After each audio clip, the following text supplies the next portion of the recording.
Thank you, Jackie, and it's really wonderful to meet so many of you. I've spoken to several of you today, which was really nice to meet some local people and do a local CIPD event.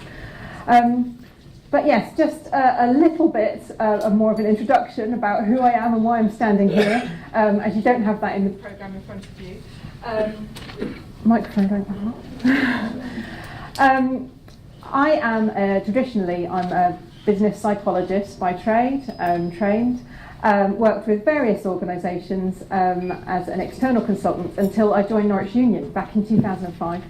And I introduced the first strengths-based recruitment and leadership programme there, and really enjoyed applying positive psychology so early on. It was actually one of the first positive psychology applications in the UK and much further afield as well. And it was successful to the extent that the larger company Aviva invited me back to actually apply the learning to a cultural evolution across 27 of their countries and 65,000 people. But it took a few years, but it was an incredibly exciting programme, and really just gave me a real solid passion for the application of positive psychology in the workplace. And seeing, hearing and feeling the impact of such a different positive approach to people in such a diverse organisation in lots of different roles across the world really led me to set up my own consultancy, doing the same thing for many more organisations. So now, as Jackie said, based in Brighton, there's 10 consultants working with me. Jackie and Grace are here. Hands up, where are they? So Grace is here and Jackie's here. You may have spoken to them already today. And we work right the way across the UK and internationally with tiny organisations right the way through to big ones. But without further ado, that's why I'm here. I'm going to be talking a bit more about the application of positive psychology, which I believe Peter Chief spoke about this morning as well, so hopefully very aligned. In terms of the topic we have here today and the future of work, I'm going to be talking about what the future of work is beyond employee engagement. I'm going to be covering three things. I'm going to be talking firstly about how I believe well-being is quite a bit more than employee engagement, and talking about that in detail. And then together we're going to explore a positive model of well-being in terms of flourishing and thriving. It's a positive psychology model called the PERMA model, and I'm going to come on to talking a bit more about that. And then lastly, talking a lot more about how we can therefore innovate in HR to take the steps we need to take to push the boundaries and really challenge ourselves into the future of work. So, this is about as complicated as my slides get. So hopefully you can hear me, it's coming in and out again. You don't need to be able to read all the detailed words on here, and you will get a copy of the slides afterwards. So what I really want to share with you is some thinking about how, when we think about the future of work, how do we even get to where we are? And how do we get to the focus we're in at the moment? And what does that mean for what we focus on next in terms of innovating in HR to introduce initiatives and interventions to the workplace to change how we work with people in teams and organisations? This slide depicts an innovation curve. And you'll see down the left-hand side here, this is just simply the number of organisations. Along the bottom, you'll see Maslow's hierarchy of needs. Most of you have probably heard of that. It's been around for quite some time. The slide really depicts how over time, over the last probably 15 to 20 years, we've been increasing the number of HR initiatives and innovations we've been introducing into workplaces. And really looking back at what were we first really trying to cause in organisations? Way back 20 years ago, when there weren't many significant people interventions taking place in organisations, we started off by just simply fixing people's basic needs, ensuring that they physically felt safe enough to go into the workplace. And health and safety initiatives were probably the first people initiatives that were introduced into organisations that started to give people a sense of employee satisfaction. Yes, I can go to work there. It's not going to harm me being in that workplace. But thankfully, we've evolved quite a bit on from there. We moved to addressing more needs for people, helping people feel more involved in their organisation. Many of you will know and have heard of and maybe have the certification around investors in people for your organisation. Set up quite a long time ago now to initially help people think about how happy people were in the workplace. And it moved us on from looking at simply employee satisfaction to thinking about people feeling more committed to their organisations, perhaps wanting to stay there a little bit longer and not move and jump ship so soon. Moving further on along the bottom in terms of the needs that we were meeting for people and the increased interventions we were offering for organisations, led to really thinking about helping people have more individual accountability and ownership for their roles. Not necessarily the organisation, but how they were operating in the workplace in their jobs, and a lot of work there in job design at that point in time. And here you'll see several different interventions started to bubble up. Employee assistance programmes were introduced quite some time ago to help people call up and find out what help they could have across all different lots of aspects in the workplace, including stress and mental ill health issues. Psychometrics were really taking off at that time. Lots of people were using MBTI, FIRE-OB to help understand each other, to help teams have different conversations about the differences that existed.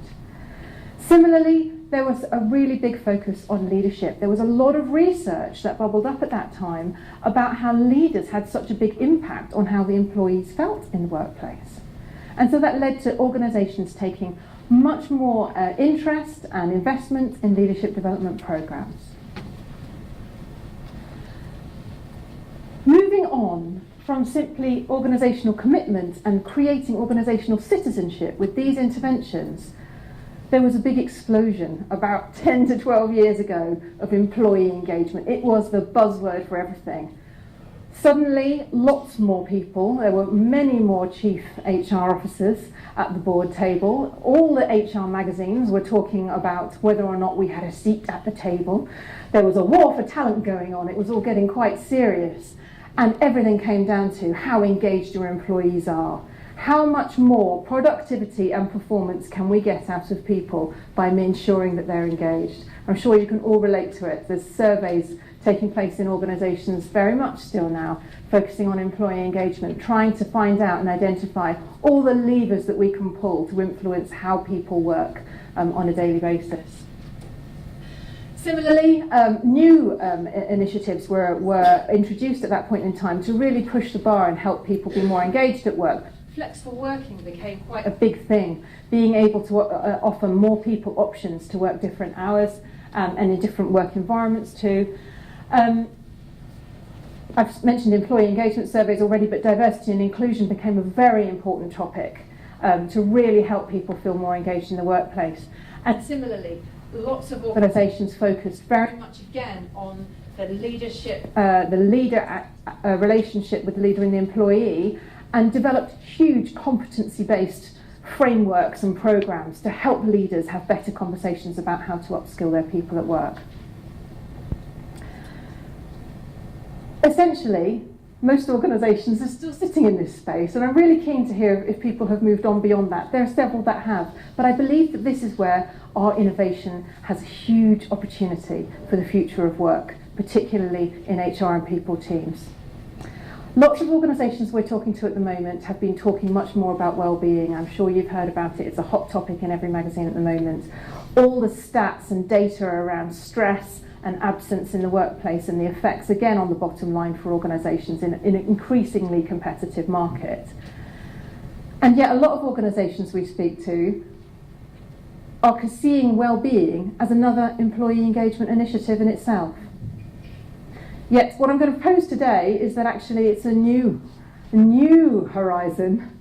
It's much, much more than employee engagement. All the things we've done so far to meet the needs that people have in the workplace, to develop different relationships, to have more accountability for their own work, and to empower people to actually influence the organisation, we are moving to a new era, an era where well-being is going to be much, much more than that, and it's going to demand a whole lot more from us as people teams and HR people in organisations to help organisations really step up and meet far more needs of the individuals in those workplaces.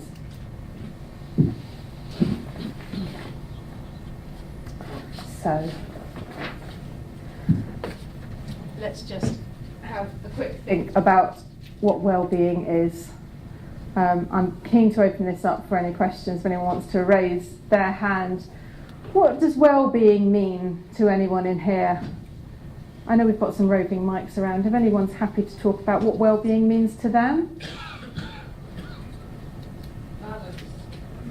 Balance? Great. Anything else? What is well-being to you in your organisation? It's a word that's used so much at the moment. It has lots of different connotations. Another survey. Another survey. Oh my goodness, do we need another one? Understanding. Understanding. Okay, that's good, good. Happy and healthy. Happy and healthy. Okay, interesting. It's about being proactive, I think, as well, because it's making sure your employees are, it's kind of, you're not sort of firefighting with the issues when people are going off sick and are stressed and all that sort of thing. It's dealing with those issues before. Preventative. Yeah. Brilliant. So, thank you for all of that, and it is all of that, and it's in lots of different articles and pieces at the moment for people because of the impact on the bottom line. We know people are struggling overall with wellbeing in organisations, and in fact, employee engagement scores seem to be dropping across the board. I don't know if anyone else has heard that as well. We're not doing great at employee engagement at the moment in organisations. But I'm going to propose today that actually wellbeing has almost lost a little bit of its meaning. We're going to be talking about a real positive focus on well-being in terms of something different and something new. Well-being is very much being talked about at the moment in terms of mental and emotional ill health. There's a lot of focus again on recommunicating employee assistance programs, for example, just to simply remind our workforces that we actually already have a service here for people who are going through crisis points and challenges that are affecting their work and their lives.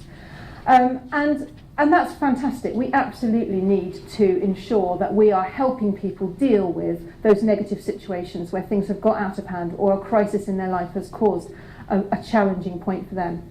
But what about everybody else? What about, exactly as you say, what about the preventative approach to thinking about everybody's well-being overall, all the time, not just at those crisis points when people really need someone to reach out to? I like to think about well-being quite differently because we need to think about it. If you think about how we treat and how we work with depression, for example, someone might be given medication and therapy in order to combat the symptoms of depression, and that will hopefully alleviate those symptoms for them so they will no longer be depressed.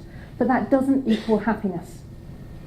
It's on a completely different scale, a different spectrum. And so the same with well-being. We can tackle the symptoms of negative workplaces and work environments, such as mental ill health, by having mental health first aid training. We can have options to help people learn to be more mindful at work, or perhaps some yoga sessions to help people think about their physical health. But at the end of the day, is that going to have the preventative aspect in terms of helping people really focus on increasing their well-being? And what do we mean by that? Well, I'm going to talk a bit more about the PERMA model, which has come off the triangle, no, so sorry, which was introduced in 2012 in the book Flourish, written by Martin Seligman. So can I raise hand? Anyone heard of Martin Seligman? Okay, so for those people who don't know, he's the father of positive psychology, a very famous traditional psychologist working in Pennsylvania University, who spent his life, his work and his research, which is incredible research, focusing on depression and learned helplessness. And then suddenly had a bit of a moment where he realised again that there's a completely different spectrum. If we work with what's right with people, with what's good with people and teams and organisations, actually we can help people focus on a completely different angle of their own well-being in the workplace and beyond. He did quite a huge piece of research, and the meta-analysis that he did, which was very widespread internationally, helped him develop the PERMA model of well-being, and creating that with a positive connotation around well-being, helping us flourish and thrive at work and beyond. And it's a real positive connotation to take into organisations, words that we haven't probably used in organisations for many past kind of 5 to 10 years. I wouldn't have heard very much.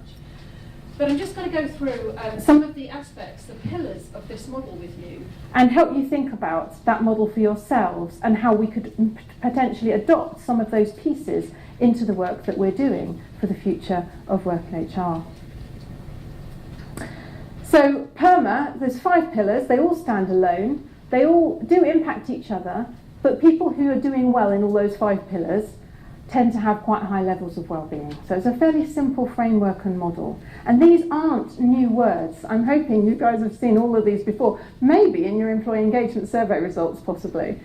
But I'm going to go through and talk a little bit about how each of these are a little bit more than maybe our initial impression of them are.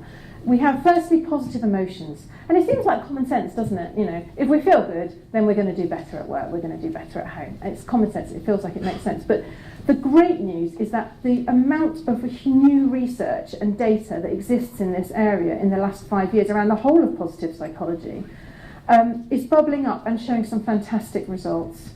Barbara Fredrickson is one of the key psychologists, positive psychologists working on positive emotions. And her research and data has shown time and time again that if people are feeling positive emotions such as hope, joy, pride, excitement, they are able to think of almost 6 times as many solutions to a problem than someone who is feeling negative at that point in time. If you think about that and how impactful that is for us to think about how positive emotions are felt in organisations now and how that might have an impact on problem solving and innovating and creativity in the workplace. Just to help bring this to life and to give everybody a little bit of energy, I know we're getting towards the end of the day now. I'm going to ask you to turn around to the person next to you. I'm not going to ask you to move seats. And just simply share for 2 minutes a time in the last year when you were proud of something you did. Could be at work or outside of work. Just share something you're proud of. So I'll just give you 2 minutes to just turn around and have that conversation.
Right, guys, come back to me.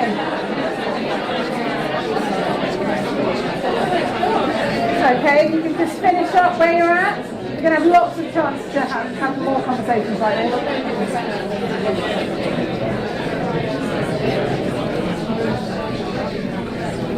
Okay, sorry to move you on. I'm going to give you lots of conversations like this. So Sarah's going to get her bell. Sorry.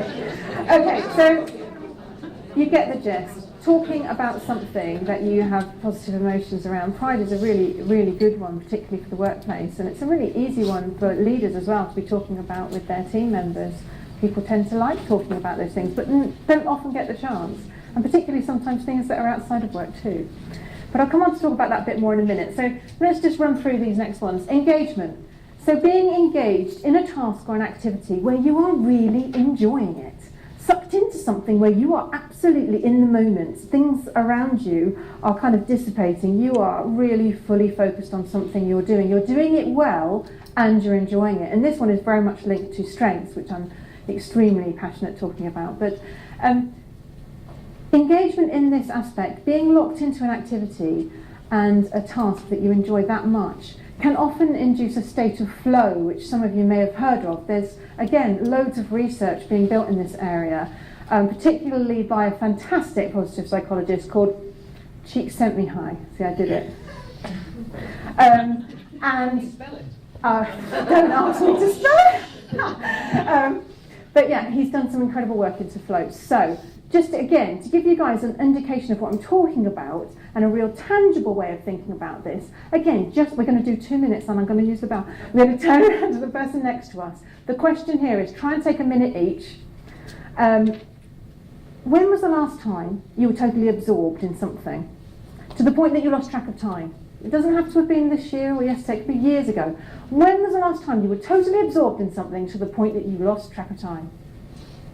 So quickly, 2 minute conversation, share that with someone next to you.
Absorbed in a conversation about absorption.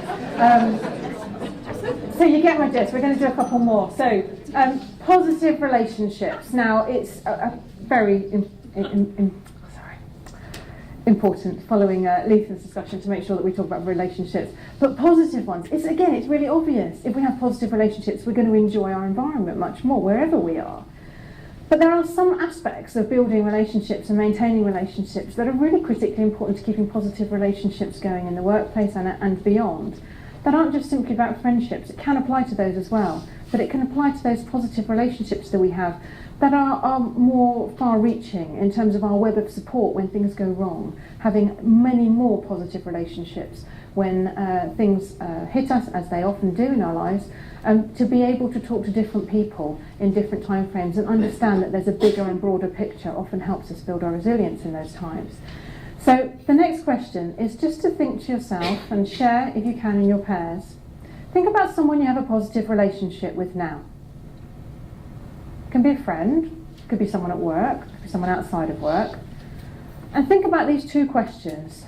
Firstly, what do you get from that relationship, that positive relationship? And secondly, how do you tend to that relationship? How do you keep it alive? So again, another 2 minutes. What do you get from that relationship? And how do you tend to that relationship?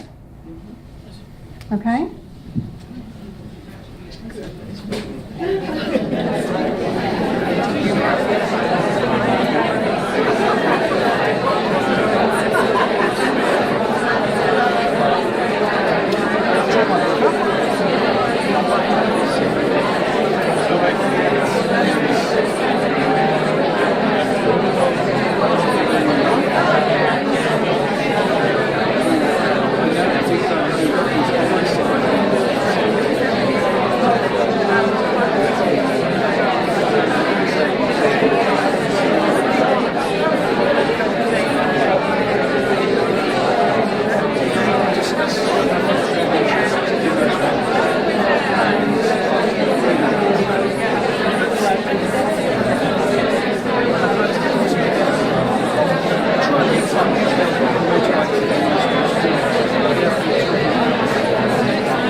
Thank you, guys.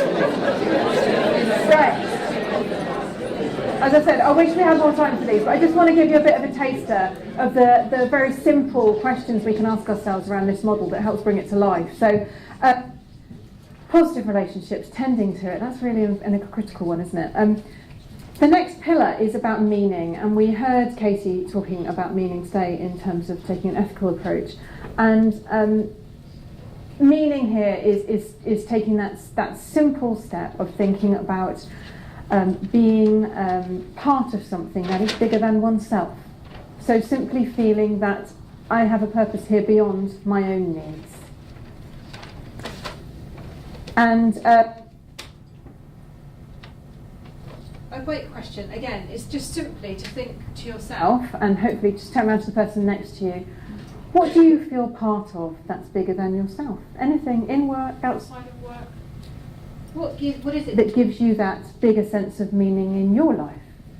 Quite deep questions for people who are really Go for it. We've already had lots of warming up.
we're nearly there. Last one.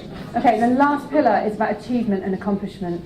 People feel such a much greater sense of well-being when they're able to feel a sense of accomplishment and achievement on a regular basis. This is not about doing some grand gesture or climbing Kilimanjaro. It's about feeling that the tasks and activities that you're involved in actually do give a sense of productivity, help you feel like you are moving something forward for yourself or for others. Again, tapping into some of the concepts that Katie was talking about today.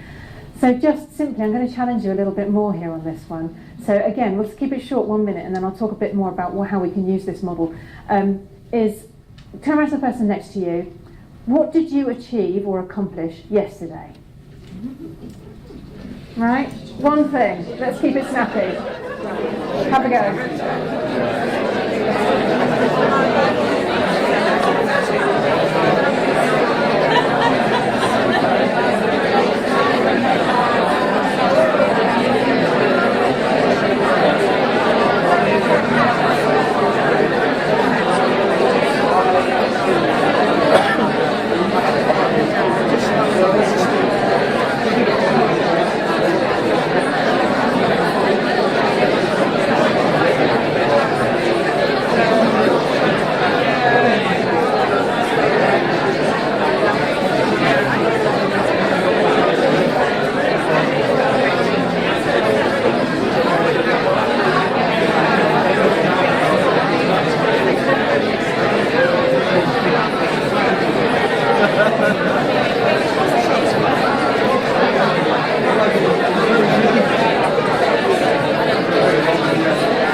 Thank you so much, Sarah.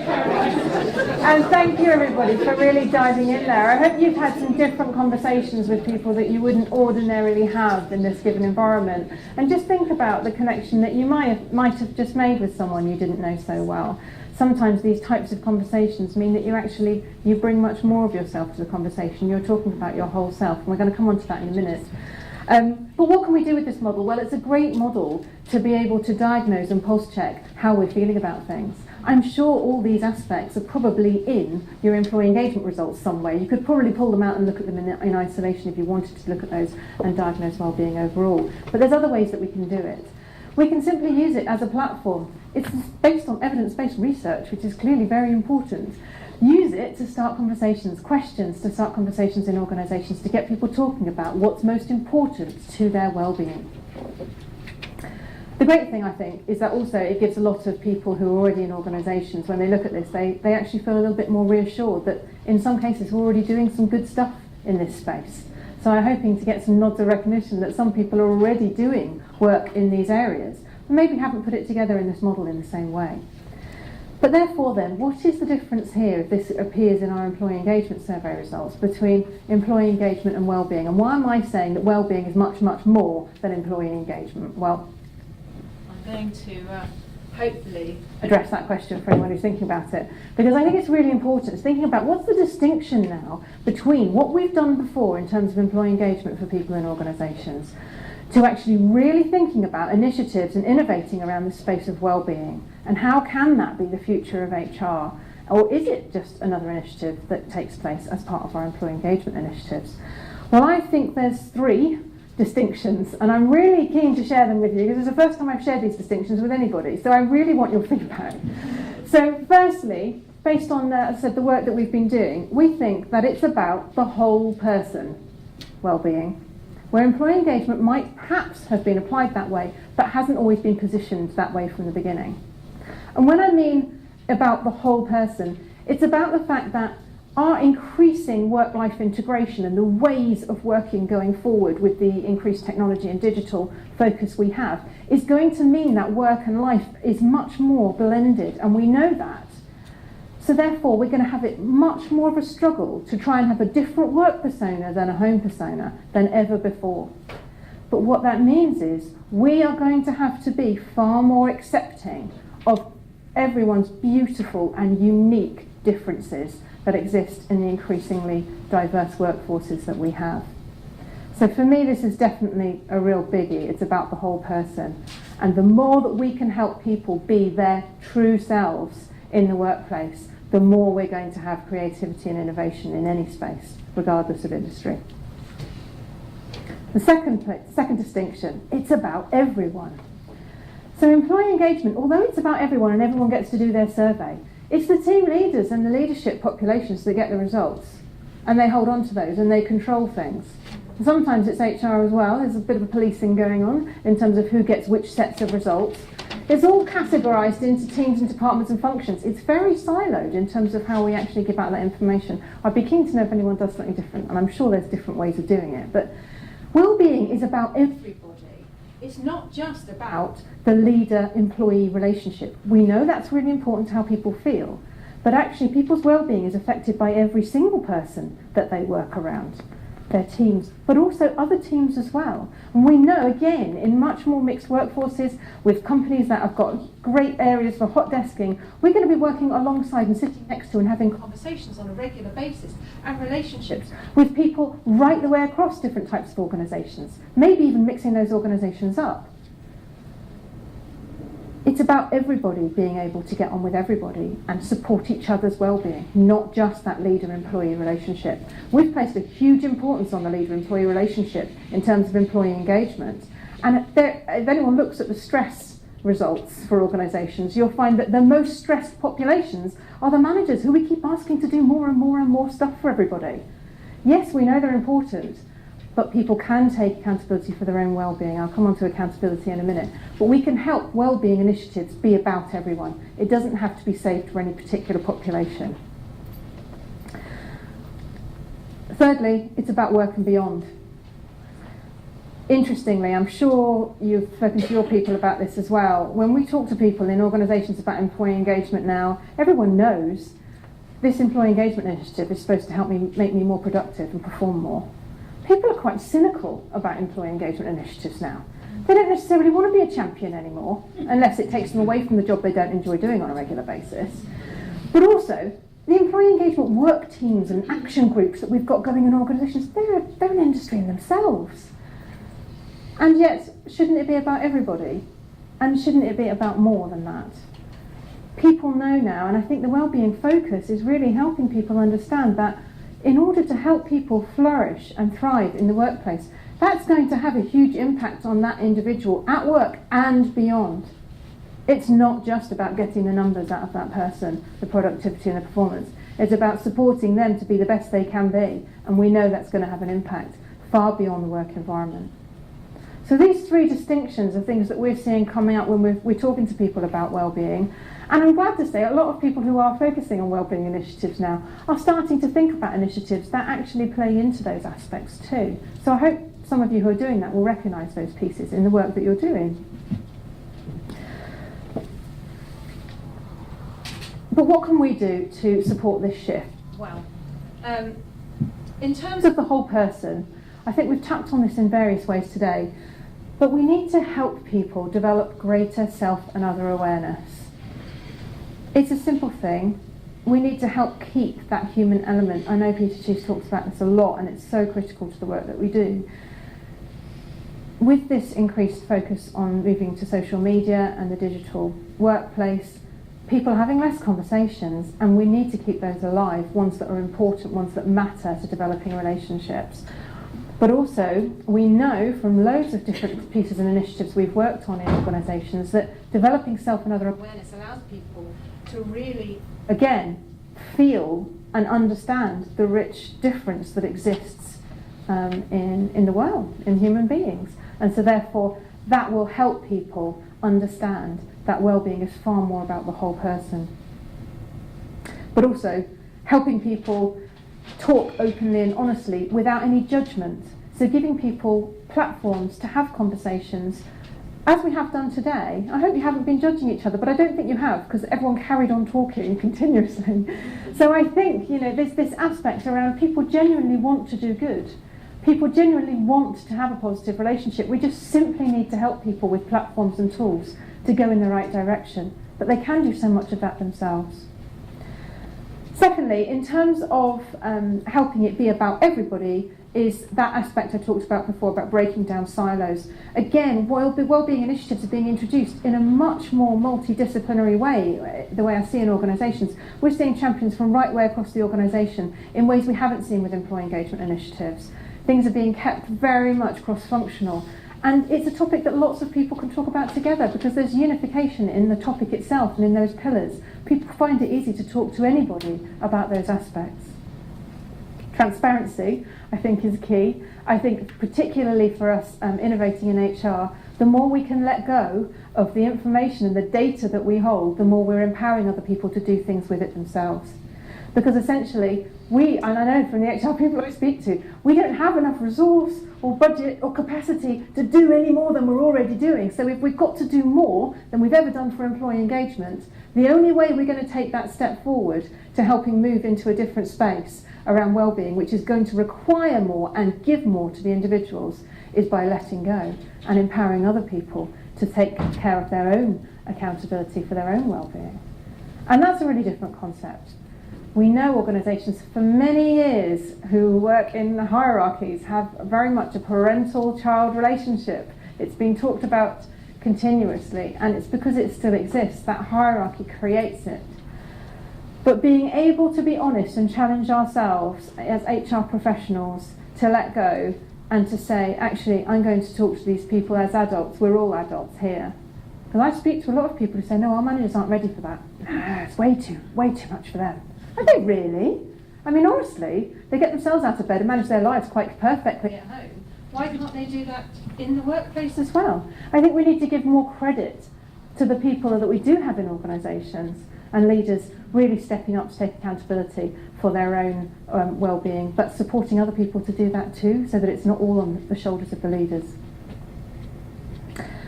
And at work and beyond, that key aspect, how can we help people? Again, it comes down to accountability. How can we help people really look after their own well-being in a way that we're teaching them and equipping them and giving them confidence to learn new techniques to support their own well-being and the well-being of others in work, but in a way that we know that's going to impact their lives outside of work too. In similar to the conversations we've had today, these are conversations anyone can have in any organisation, in any industry, in any market, in any culture. We can talk about these things, so why not do that more broadly and help people have those conversations in a way that will support them to have those conversations beyond work too. So, I'm going to wrap up now because I'm running out of time rapidly. Peter Cheese talked today, but he's talked many other times as well at the moment about these three ways of working and innovating in HR in the future, which is going to be critical, which is using principles to guide our decision making, having evidence-based research that we're working on, and also the focus on outcomes. And I think those three things give us a great opportunity here to really innovate, because if we are helping people, we are giving managers, but people everywhere, not just managers, principles for ways of developing their own well-being and empowering them to go do it themselves, then we're actually letting go. And we're letting go of all that responsibility that we take on our shoulders to improve things. Evidence-based research, the PERMA model is based on a huge amount of evidence-based research internationally. Using frameworks like this that allow us to then go and explore and innovate from that. What do we do with that model? Use it to base loads of questions on. Use it for focus groups. Use it for surveys. Whatever conversations are going on in your organisation, get it in there. And focusing on outcomes. I think that's one of the best ways to innovate. Because if we're focused on the outcome that we want to achieve, how we get there is up to us. It's such an empowering way of working. And if we can do that for our people in organisations, we are giving them so much opportunity to go and innovate around how they look after their own well-being. We just, again, as I said, need to equip people and give them confidence to do things a little bit differently and some new ideas based on evidence that works. So, overall, back to keeping it human, the power of conversations is very much at the heart of the relationships, and I think we really need to maintain a focus on that, no matter what we do. I hope you've enjoyed thinking about well-being as kind of the next thing on from employee engagement. I have one last quick exercise, very quick. Exercise is far too big a word for it. Has everybody seen this before? Has anyone seen it before? A couple of nods. I just want you to just think to yourselves, I'm just going to give you a real easy thing that you can stick into any team meeting or any one-to-one telephone call you've got coming up that really gives an indication of how easy it is to implement some of this thinking into everyday working practice in a way that actually influences well-being and helps us innovate beyond. Just have a little look at where you would plot yourself here, right now, on positivity and energy. Have a little think, don't say it out loud, but just think to yourself, where are you sitting on this graph? Okay. Quickly, we're going to turn around to the person next to us. This is an activity I'm sure some of you have learnt before, or seen before, been in before. Some of you may write a gratitude journal, have heard of gratitude journaling, it's becoming more popular. Just turn around to the person next to you and just share 3 things you're feeling good about right now. Keep it snappy though, not long sentences, 3 things that you feel good about right now, not long explanations. And then we'll come back and talk about that.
It's that quick, simple exercise, the easy way of starting a day, starting a team meeting, starting a client call, that helps bring the human element back into our workplace.